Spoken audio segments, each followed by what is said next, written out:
Alright now, hey y'all, what's up?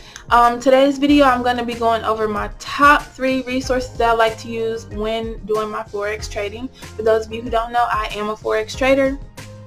I've been at it for some time now, but I'm finally getting the hang of it, so I just thought I'd share some valuable content with you, and let's get you together. If you stay tuned to the end of the video, I do share a strategy with you. It's extremely easy, piece of cake, anybody can do it, your grandma can do it, anybody can do it, okay?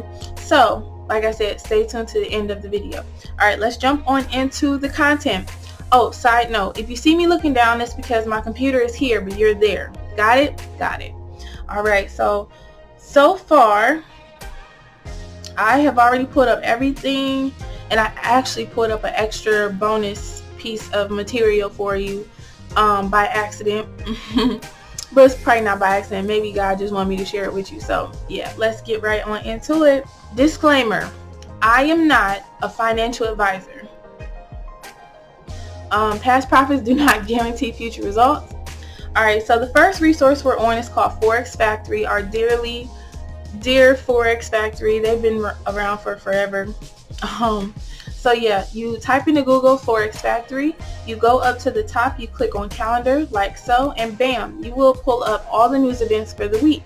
Alright, now the news events are depicted by these lovely colored folders. Okay, alright, so let's go over your type of news events. Alright, now to help you out even more. So your yellow folders are your low impact news. Low impact news. That means you're really not going to see a whole lot of crazy movement or volatility in the market when those kinds of news events are released. Okay, now you got to be careful, because if you see something that says FOMC, those tend to be major speeches, and I don't know why, but I began to notice over the last year or so, maybe longer than that, whoever been typing up the Forex Factory like news events, they've been putting the FOMC speeches from for those news events in yellow. And when I first learned how to trade, which was a couple years ago, those folders used to be red. So I don't know why they're no longer red, but just keep that in mind. That's a little tidbit I believe pretty much like no one else has said or noticed, or maybe they have and I just haven't seen their video, but I just thought I'd share that little tip with you. If you see anything that says FOMC, best believe you're going to see some volatility.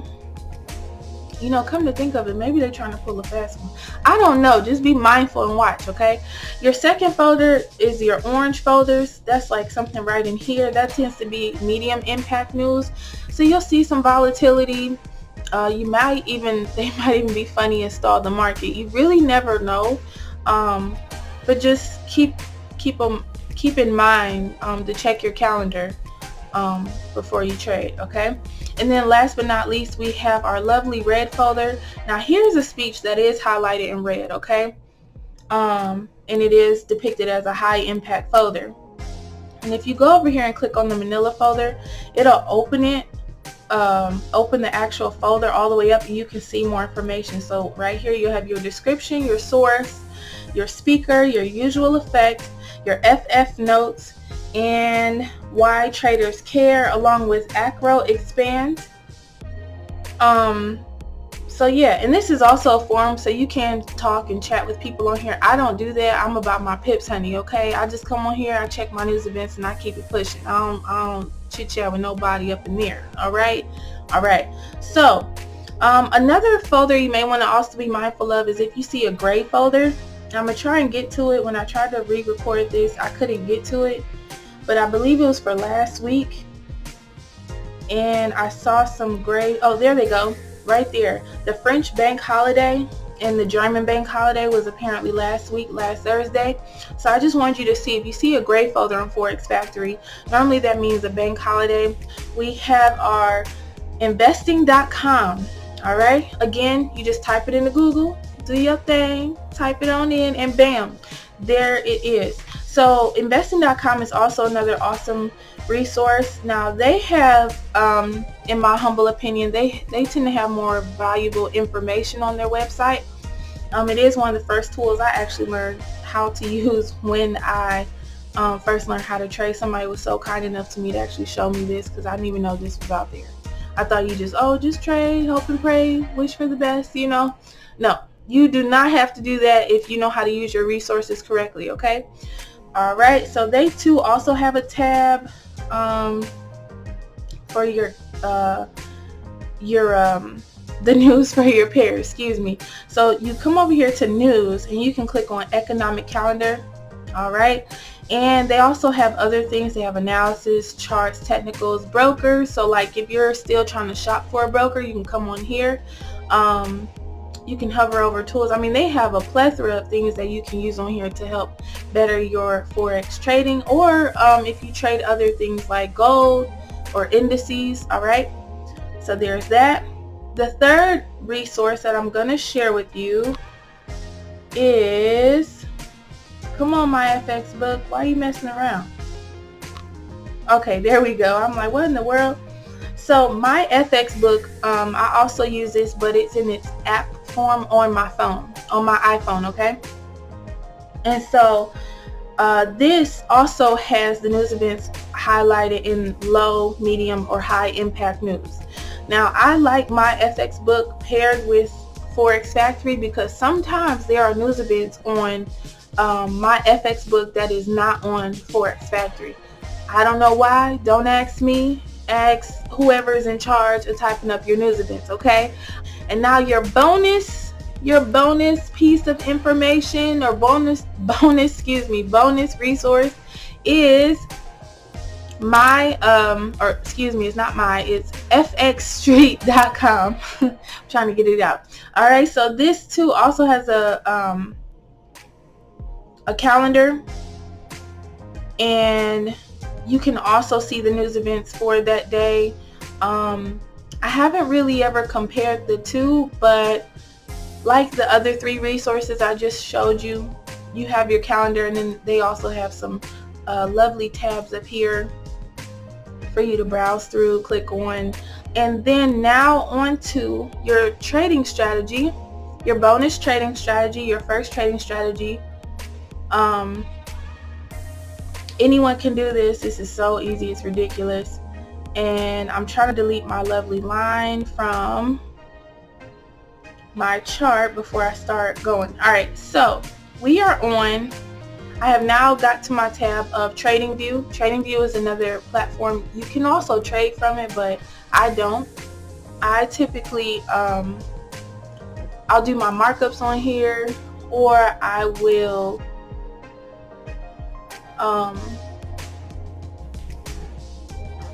I'll use other tools on here. I'm not going to talk about those in this video, but TradingView is the first platform that I learned how to draw like trend lines on and support and resistance and all that stuff. If you don't know what that means, just type it on in, search that out, and you'll be straight. But I'm actually kind of going to go over that for this strategy anyway, so bear with me. All right, so we are in TradingView, and what you need to do, you want to right click. So I'm going to right click. I'm going to see if it'll pop up. You go to settings, and you want to put up your period separators. Period separators. They should be like in this first little tab. Mine are already set up, so it's actually been so long since I've had to do that where I kind of forgot how to do it, but it is in settings somewhere. Or no, I'm sorry. It's your session breaks. My bad. It's your session breaks. You check off session breaks, okay? And that is how you get these lines to separate the days, the trading day. You put your session breaks on your chart, and you want to make sure you are using your candles. It should say candles, and then the candles should already be set up for you. So mine, so like my bullish candles are green, my bearish candles are red, okay? And those are just for my my beginner people. Like, I don't even know what the heck I'm doing. I don't even know what's going on. All right, so you make sure you have your candles, and typically these bars down here at the bottom of the chart, those are normally already like that, okay? They'll pop up like if you're making a brand new account with TradingView. Normally these bars down here are already there, so I don't really mess with those. You go to the 1 hour chart, and you see the top of this candle. you're going to put a horizontal line there. Okay, so that is yesterday's high. Today is Wednesday, so that's Tuesday's high, or that's how high the market went yesterday. Okay, then we're going to get another horizontal line, and we're going to place it at the low of yesterday, or the previous low, yesterday's low. Are you still with me? I hope so. All right, your strategy is you wait for your candles to break those two lines. That's it. That's the strategy, y'all. This works on any pair. Any pair. I kid you not. And then I'm going to give you 2 tips. Tip number 1. If you are ever unsure how to mark your support and resistance, because this is the first initial support and resistance I show anybody. Like, before I even go into other ways of marking support and resistance, the easiest way to mark it is just mark off yesterday's high and low. But one tip to also do that is you go to your daily chart and you mark off the high and low of yesterday's candle, because don't forget, the time frames are fractal. So, on the daily chart, that one candle, the high and the low of that candle is the same as us marking our 2 lines on the 1 hour chart. Does that make sense?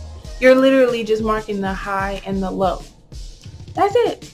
And then you wait for, now if you want to make a trend move, you would wait for your price or your candles to break either line. That's it. Now, if you keep in mind your concept of support and resistance, we want to buy at the floor and sell at the top. Gee, that sounds an awful like buy low, sell high. So this is why I recommend people to start off, you need to review your candlestick patterns. So if you're going to place a trade, when those lines break, you need to know what candle pattern are you looking at, right? You don't just press buy and sell all willy-nilly, and you know what I mean?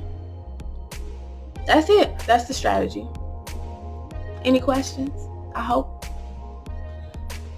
so, hope not. I mean, if you do, obviously I'm going to answer them for you. It's not a big deal, but yeah, that's it. So you can mark off yesterday's high and low. You can do the same thing. Let's do the day before that. Let's bring it down here. Now this would have been a really good trade, because look what happened. It broke out yesterday. Look at that. Look at how beautiful that looks. That's it. Now if you do this on a fast pair, a faster moving pair like GJ, that is GBP and the Japanese yen, if you do that on a faster pair, boom, pips in the bag. That's it, y'all. That is it. And before you take your trade, like I told you in the beginning, like the information I shared with you, just check your news. Make sure your pair is not due for some wackadoodle move in the market, like unemployment change or monetary policy or FOMC speeches, because if so, you best believe you might see some wackadoodle movement in the market that day. Okay, so you always want to be careful. So let's review. We check the news before we place our trade, right? Your bonus piece of resource is my FX Street. You can check them out. So you're walking away with 4 resources to use to help your trading, and you got a bonus strategy. Bam. Now, I highly recommend you can do this on TradingView or MT4. Go and practice. Open you a demo account and practice first. Practice makes perfect.